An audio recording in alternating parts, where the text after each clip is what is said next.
Hello there, I'm the student and this is another video on my channel, and today I wanted to show you the last video in my video series of the campaign of Hansa Denmark that I was playing currently. And yeah, while you see the time lapse in the background, I just wanted to mention that yeah, if you haven't watched the first two videos of this series, you should do that first, because as you can see on the top right of the screen, I'm right now in the year of 1594, and after this time lapse I'm going to show off how the current situation is, do some nice tag formations and so on.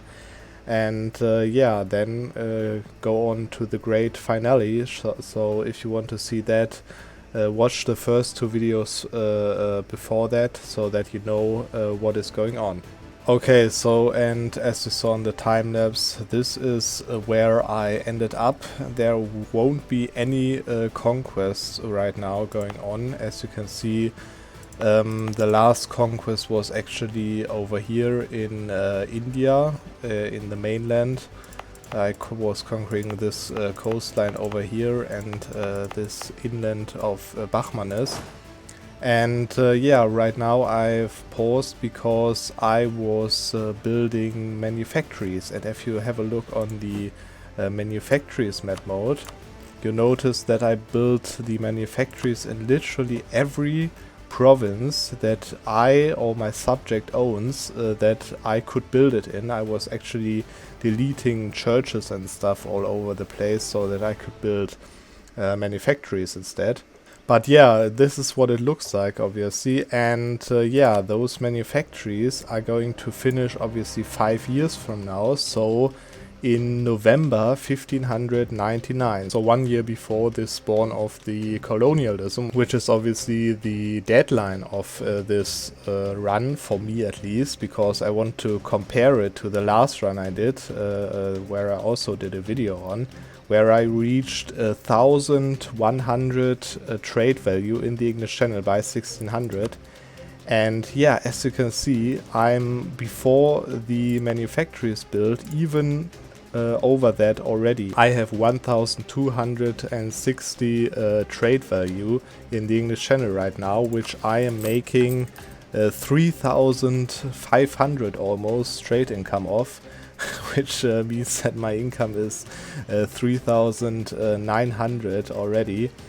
And before you ask, yes, obviously I am the economic hegemon, but I was the economic hegemon already in 1542 actually, because yeah, that was the point where I reached 1000 income first. But why did I pause on this date especially?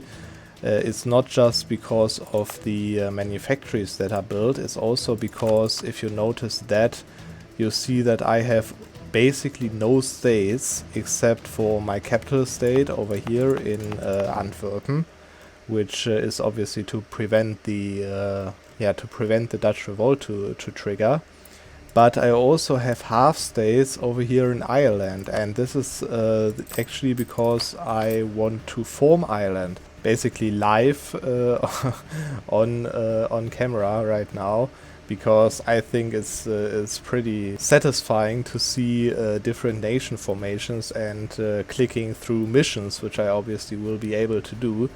And yeah, let's just go first with switching the culture to Irish to form Ireland, as you can see, the Irish nation, which yeah, doesn't change anything on my capital right now, but it gives me prestige, which I actually need, and it gives me obviously new missions, which I'm going to click that one mission first. And as you can see, this mission actually gives me 95,000 ducats, and this is because this mission scales with your income. My income is obviously extremely high, so yeah, so just 100,000 ducats from a mission, nothing special over here. But anyways, let's just form the Irish nation right here. Obviously I'm going to yeah, I'm going to lose the Kalmar Union reform, which is not a problem actually, because it was only giving me 2 diplomatic relations, which I don't need, as I have more than enough diplo points right now. And yeah, I'm obviously not going to take the new ideas, because those Hanseatic ideas that I kept from the beginning of the game basically are, in my opinion, one of the best trading ideas that you could get in the game, and you could get it actually super easily as well. But yeah, just take the reform over here. I think I'm just going to take this one over here for more favor points monthly. And yeah, I'm also going to have to rework the merchants again, which is super annoying. But anyways, I am still a plutocracy, obviously, and I can click all of those missions right now.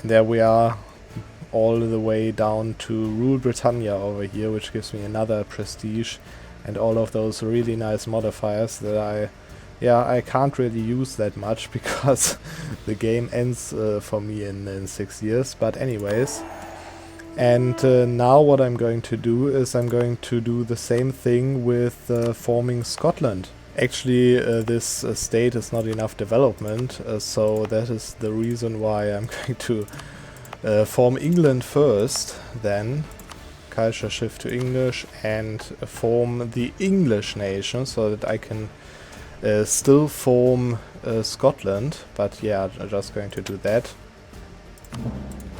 Okay, so I couldn't form Scotland because yeah, apparently I forgot that I'm in the same culture group, which isn't that important. I would just have get like a few more goods produced for those fish provinces over here from their missions. But anyways, I'm just going to form Great Britain right now, which gives me additional prestige. I think whatever, I should start spending those prestige points first. But yeah, this obviously gives me the British missions and not the British ideas, because I want to keep the Hanseatic ones. There we go, Great Britain. And yeah, now I'm going to click through the huge Great Britain mission tree.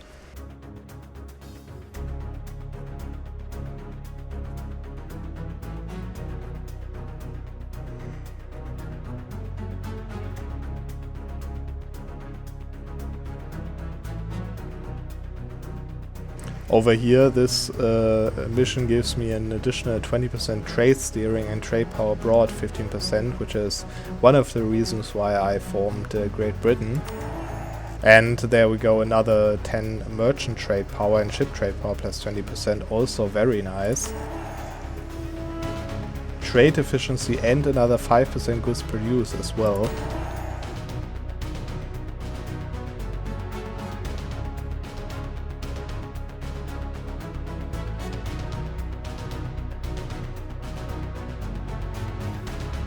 That's it with the mission tree right now. I'm capped at 200% trade efficiency, by the way, right now. But yeah, right now I'm just going to kill this rebels real quick. Just spawned hot chocolate in the meantime. There we go, I killed the rebels, and now what I'm going to do is I'm going to move my capital over here to Aden for just 260 points. Because Aden is on the subcontinent of Levant, which means that I can then trading company every other region, every other subcontinent provinces in the world, including all of the African provinces, as I don't own anything as in the Levant region, all of India, East Indies and so on, and all of Western Europe, which means that I can do another 5 to 6 trading companies, which give me another merchant, obviously. Yes, and after I did that, right now I'm going to just set up my trading network again, set up my merchants again. I don't know why I lost all of them, but anyways, I'm going to just do that, and we're going to see in the year 1599, just before the manufactory is finished, and we're going to see what the end result is going to be, because I don't know yet how high it will go. I guess it will be going around 2000 maybe even. So yeah, we're going to see in the next cut. Just a little update. In 2 years right now, since the last time, I set up my trade income a little bit better, and I send all the merchants. Now I'm sending the trade from Malacca to Bengal, to Coromandel, to Gujarat, and then to Zanzibar and to the Cape of Good Hope, which increases the trade steering modifier that I get from all of those valuable trade notes over here, like a lot. And this is also the reason why I just hit 2000 trade value without the manufactories being finished, which obviously takes still 3 more years. So, but now we're going to see the grand final. Okay, this is it. Finally, I am on the 10th of November. The manufactories just built on the second one they finished, as you can see. And yeah, my production income already bumped up to almost 750 ducats. And the next month the trade income is going to increase from that, and also from that the trade value in the English Channel, obviously, which is at least at 2250 already without that. But yeah, as you can see, I don't really need money. I have almost the maximum amount already. I've got an event for the London Stock Exchange with which gave me like 130,000 ducats. So pretty insane, but yeah, let's just see what the manufacturers affect actually, and yeah, let's just run another month, and there we go, 2,670 ducats, where I am making more than 8,000 ducats of because of my trade efficiency. Actually, I'm going to, that's not the end of this campaign. I'm going to right now create trading cities all over the place, which is going to increase my trade steering additionally, and my trade value in the English Channel as well. So yeah, I'm going to see you when this is done as well.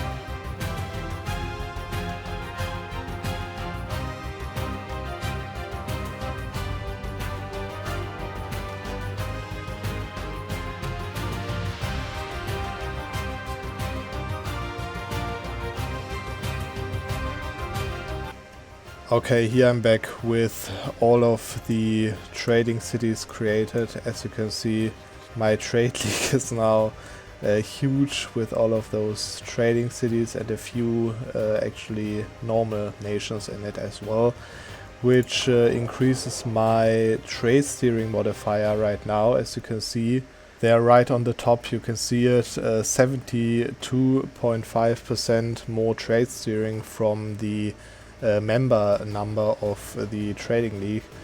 Yeah, and if I let now 1 month pass, we're going to see the final result of the trade value in the English Channel that I was aiming for by the year 1600, and let's see where I end up, if I maybe get 3,000 ducats even. And yes, there we go. I spawned global trade and I reached 3,035.6 ducats of trade value in the English Channel in the year 1600, which is the reason why I spawned global trade. And if you enjoyed the video series, and if you think this is a really strong one, just enjoy the ending statistics. and we are going to see in the next video.